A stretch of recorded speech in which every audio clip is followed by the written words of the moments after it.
Hello and welcome back to Business Analytics. This is Hari Rajagopalan and I will be talking about ways to visualize your data in Excel.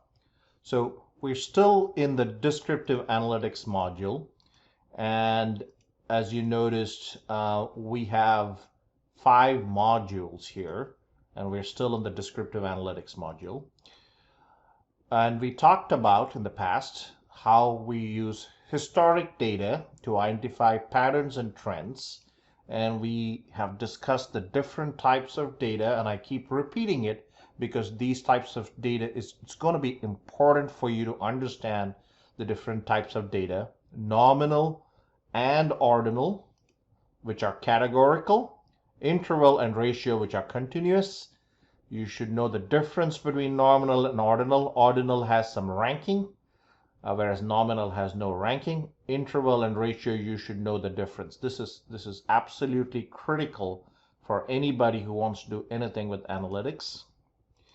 We talked about how we measure them. We talked about central tendencies. We talked about dispersion. And in this lecture, we'll talk about visualization and distributional shapes. Now, we will probably have a second lecture on distributions and distributional shapes, common ones, but we're going to focus a lot on visualization in this lecture. So what is visualization? Visualization is nothing but the charts. How do you take data and show graphs and charts in a particular piece of software? And since we're going to use Excel, we're going to look at the types of charts in Excel. So here are some of the charts that most people use commonly: bar charts, pie charts, line graphs, scatter plots, histograms, box and whisker plots, and there are other charts, but we may not cover them in this particular lecture. So let's talk about bar charts. So that's the first kind of graph or chart you're going to talk about. It is very common, widely used. It's also called column chart or bar graphs. Column if it's vertical, bar if it's horizontal. It's extensively used for categorical data, so nominal and ordinal data. For example, average expense for each department. And here you go, you have accounting, marketing, production, human resources, and you can see some of the expenses in thousands of dollars here. Now, here are some rules of thumb before we go into Excel to figure out how to use it. I want to talk about some rules of thumbs that you need to follow when you do bar charts. The first one is make sure that you start with 0 baseline. Now, I've often seen a lot of people, especially if the bar charts are more or less equal, maybe you have 1.5, 1.8, 1.7, and to kind of show the difference, especially when these are large values. So let's say it is about, you have 7.2, 7.5, 7.8, and 8. A lot of people start their x-axis at 6 to magnify the baseline. Now this can be very misleading, and it's a bad practice, and I would avoid you to do it. Don't start with another number to highlight the difference. Second is, a lot of software allows you to curve these bar charts. I would suggest you keep rectangular form for your bars, because rounding them and 3D makes it hard for people to see, especially if there are small differences. Think about ordering your category from small to large or large to small so that it's easy to see which one is bigger and which one's smaller. Use color wisely. Use it to highlight an important point. So for example, human resource management has particularly large expenses, and you might want to highlight that. That would be a good idea, rather than having a separate color for each one and it kind of gets lost. You want to be careful if you want to. There is software which allows you to replace bars with images. Like this could be bags of money, kind of, and the larger the value, the bigger the the money bag, but it doesn't show things as well as bars. Finally, if you have categories with long names, if you essentially, if this was human resource management, and this was production and operations management, this was marketing and sales, this was accounting and finance, then use horizontal bars instead of vertical bars. It's good to have the values on top, include the value. It makes things easier to read. And here is the variability plots. It's how much the data is spread, the data you have. So these are average expenses, and then you have the spread of data here. So the variability whiskers are often useful to show the variability there. So let's talk about bar charts or column charts. The x-axis, the one-axis is, as we talked about, has categorical variables. And then you have data, which is represented in terms of these columns or bars. The way to do a bar chart is to select all the data, including the headings. You can go to Insert, and if you go to Charts, you can see all the charts, and you have options of selecting column or bar. You will notice here that the data is already sorted. If the data is not sorted, you might want to go to Data, click Sort, and sort it by expenses or the numerical, whatever numerical variable you have. You can have smallest to largest or largest to smallest here, and I actually prefer smallest to largest. And then create your chart. This makes it easy for the people who are looking at the chart to actually track, especially if the data values are very close to each other. I would strongly advise that the y-axis start at 0, as we talked about. And of course, it is also good to add some data labels. You can do it center, inside base, outside end. Outside end is probably better because you can see it clearly. If you click on it, you have that there. It is also good to add some error bars. At this point, there are no error bars, but you can use standard error, percentage deviation, or standard deviation here. We will talk about these, what is standard deviation and standard error, the difference between the two, later on when we discuss statistics. And there are a bunch of more options here. You can have both caps there, just one cap, or the positive one. You can look at the different styles. So there are options which you can explore, and you can go back to your Excel to take a look at it. The next charts, the visualization tool, is pie charts, very commonly used. They're used a lot, and my advice would be to avoid them. Use bar charts instead. However, pie charts can be used when you have very few categories to plot and there are huge differences.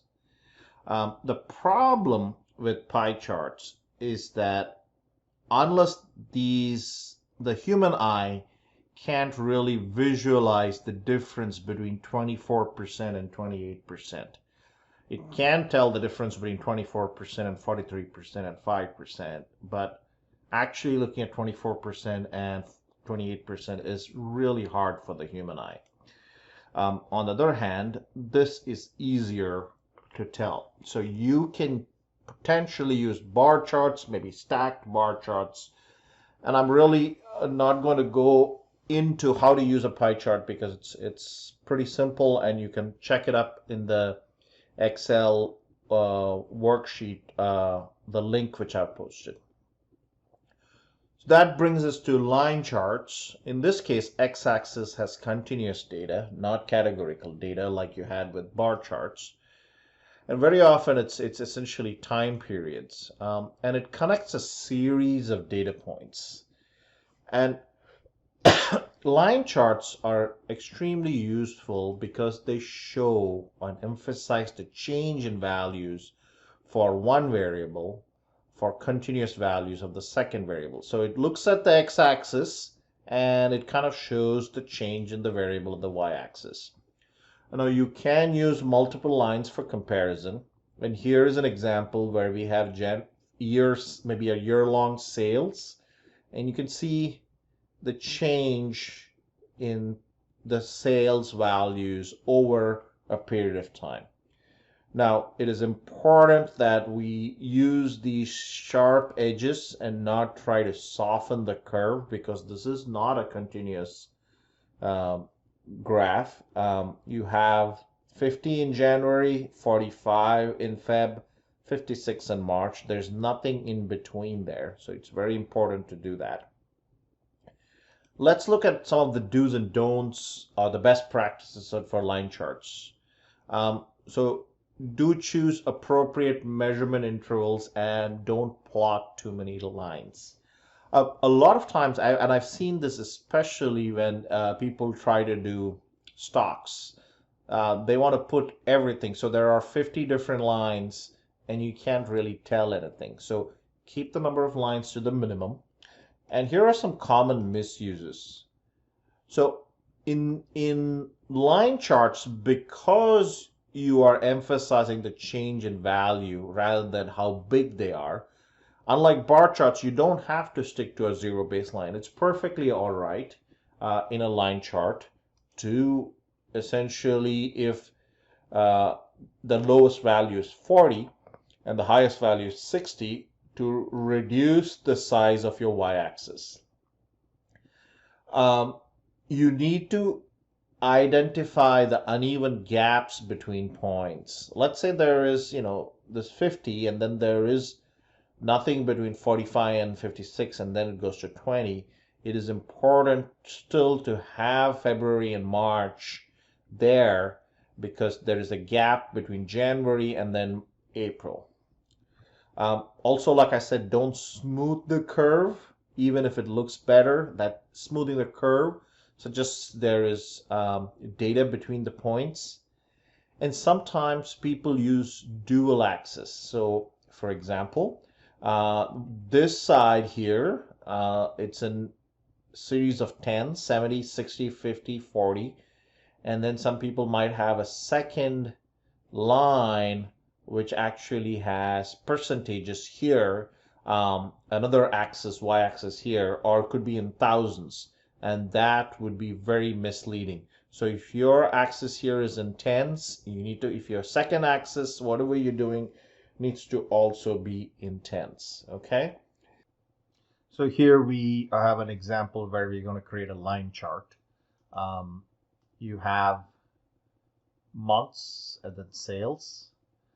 It is possible to use the same thing as a column chart, but we're going to use line charts so that we can look at the change and we can see the trend of the data rather than the absolute amount.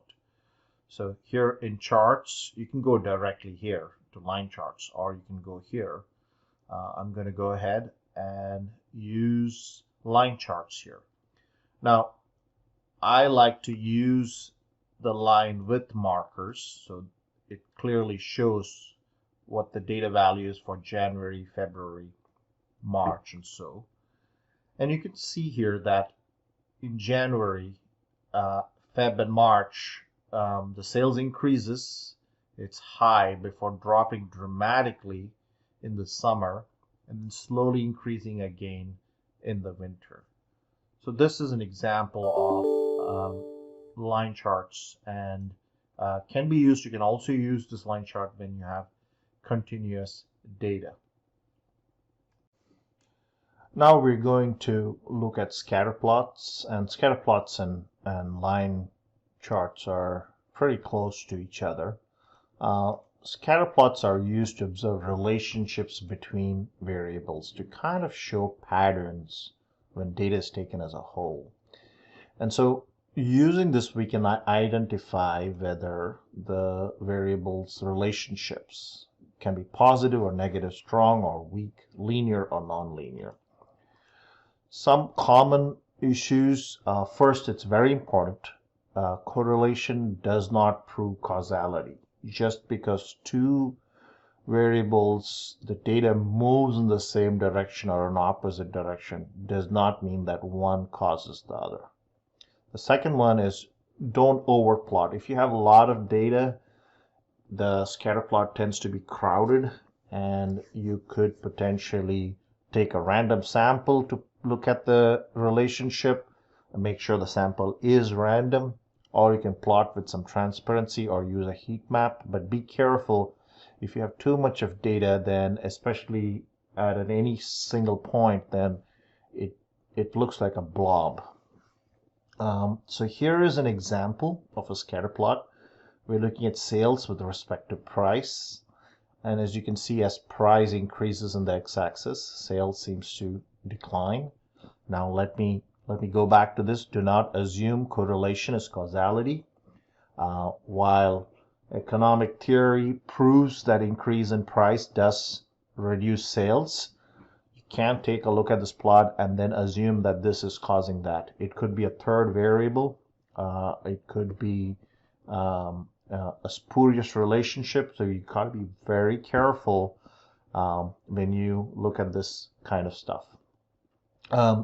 In this case, you can see the relationship is a negative relationship. It seems to be when you say linear, this will appear to be a straight line. That is when it will be a linear relationship. So here are some options for scatter plots. You can add a trend line, which shows the strength of the relationships and whether it's positive or negative. If you do have a categorical third variable, you can use color to change the shapes of the points. And if you have a numeric third variable, you can use bubble charts, and I'll talk a little bit about bubble charts when we start using Excel. And you can also highlight and use annotations and color. So this is important for scatter plots. Okay, so we are going to do a scatter plot in Excel. And here's the data we have. We have price, we have sales, and we have profit. I want to show you an example where we have more than one value for the y-axis. And I also want to talk about why doing these two together would be wrong. Okay, so let's start with just price and sales. I'm going to select price and sales, and you go to insert. And of course, you can do all charts, or you can go directly to scatter plot. And there you go. You get your scatter plot. Now, if you want to include your profit, you can select all of them. And here you go. You get profit with a different color, sales in blue. You can add a legend for it. Here is the legend at the bottom if you want to, right? But the problem you have with this description is that sales is in units and profit is in dollars. And you cannot have a y-axis which has two different units, right? You have dollars and then you have sales. So if this was in sales revenue and was in dollars, then that's okay. But it's not, and therefore you cannot combine these two graphs. Okay? All right. So now that we are not combining these two graphs, let's go back and just get sales. And we can tease out some really interesting aspects from the scatter plot. The first thing is the trend line. So if you select the data, you can right click on it and add a trend line. You have options of exponential, linear, logarithmic, polynomial, moving average, power. Now I'm just going to look at linear for the time being. When we do regression later, we'll talk about a lot of this other pieces which are available for you. You can also ask the scatter plot to display the equation on chart. And I'm going to talk a little bit about what this equation is. So this equation, as you see here, y, which is your sales, is equal to, and you have this 107,878, 107,878. That is, if you take this linear line and extend it straight up to the y-axis, it's going to hit 107,878. And then for every dollar increase in X, it is going to reduce by 1,893. So this is a great example of scatter plot. Another example or an expanded version of scatter plot is the bubble chart. And so here we have an example where we have number of products, sales, and the percentage of market share. And what we want is that the size of these dots, which we have, will actually will increase or decrease based on the percentage of market share. So again, here we go to insert. Let's go down here, and this is your bubble chart. And the bubble chart, as you can see, the first, if you have 5 products and the sales is 5,500, and this is at 3% market share, and here you have 42% market share, which is a bigger bubble. So this is a nice way of visually showing how the charts work. Now we're down to the last two, histograms and box plots. Now these two are probably really important because they show you how the data is actually distributed.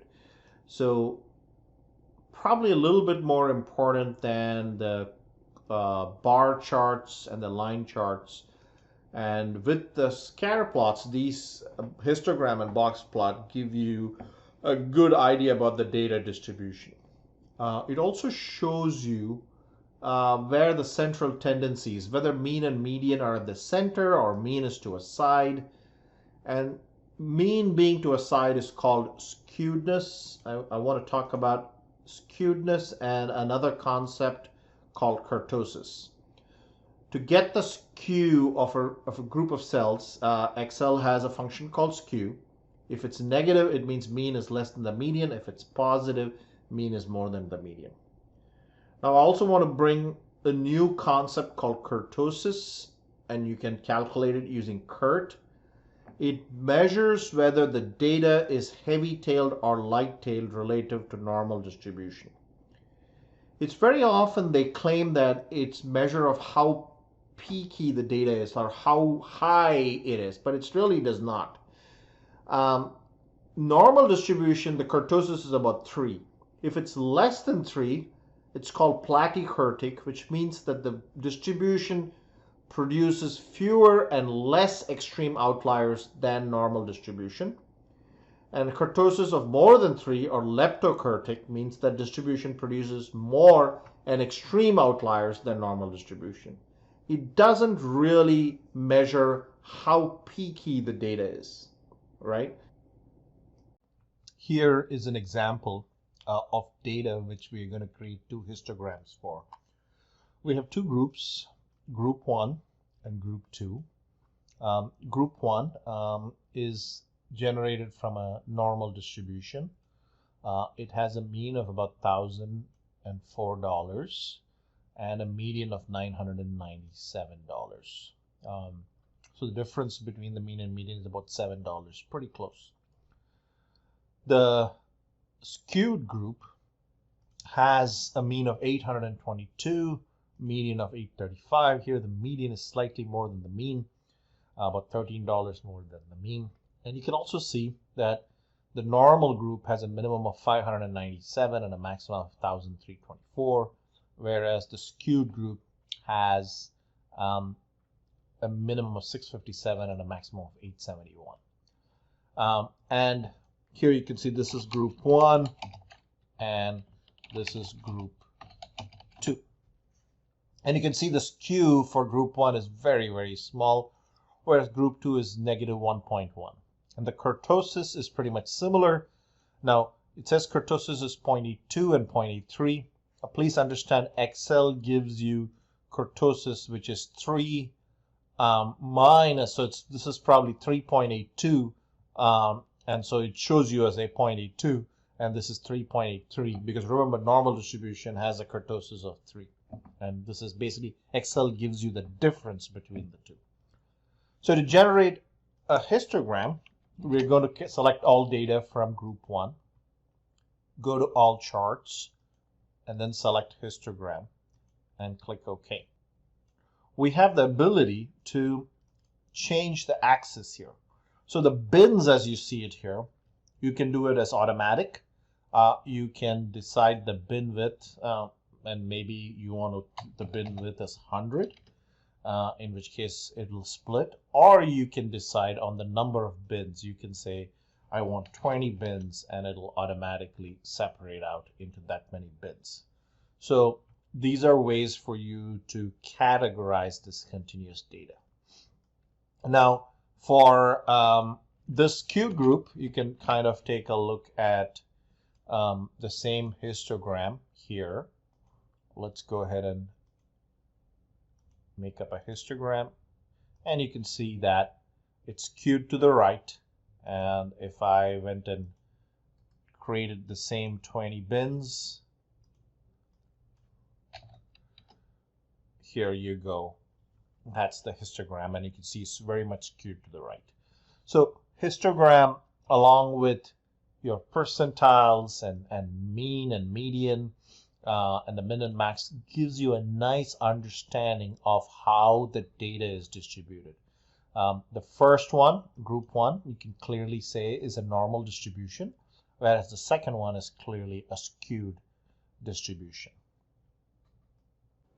The last graph for the data visualization method, and there are many more of these, but we're going to stop here, is the box and whisker plot. So let me talk a little bit about the box and whisker plot. It is an extremely convenient way to view the distribution of data, especially with quartiles. And essentially what we're going to look at is we look at the average, we look at the mean, we look at percentiles like the 25th and 75th percentile. Now this can change. You can have 10th and 90th percentile also. If there are any outliers, what their values are, whether the data is symmetrical, and how tightly the data is grouped. And if the data is skewed, then we can figure out in what direction of the data. The advantage of this is it can actually accommodate different groups. So when we did the histogram, the last slide, you saw that we had to have 2 different graphs for 2 groups. And what if you have 4 groups of data, and how do you compare them? So this is actually easier, and here is an example of a box and whisker plot. So you have the lower quartile, which could be the 10th percentile, the median. The mean will be somewhere here, upper quartile, upper extreme. This is called the whisker, this is called the box, and here is an outlier. So this is very useful. You can have 2, 3 groups here, 2, 3 like this, and it kind of shows you how the data is actually distributed. Now I want to compare 3 different groups and their incomes. If I had to do a histogram, I would have to do each one separately, and this might take a lot of space.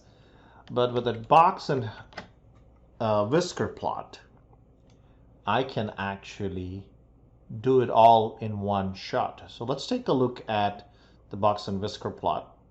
And here we are. We have created the chart. And let's look at these dots. These are the outliers. So you have 1,308, which is kind of an outlier here. We have 1,200, which is the extreme value. We have the 75th percentile, 25th percentile here. Here is the 50th percentile. You can kind of figure out what the value is. Here is the 50th percentile. This X here is your mean. So here you can kind of see that your median is 1,005. Your mean is pretty close, 1,001. Here is the lower range. And then you have your outliers at the bottom. Similarly, group 2 has definitely a smaller mean, smaller median. Its maximum outlier here, I mean, it has no positive outliers, but you can definitely tell group 2 is a lot more tightly grouped together data than group 1. And group 3 has the broadest range in incomes. So definitely a box and whisker plot can give you a good idea about the structure of data.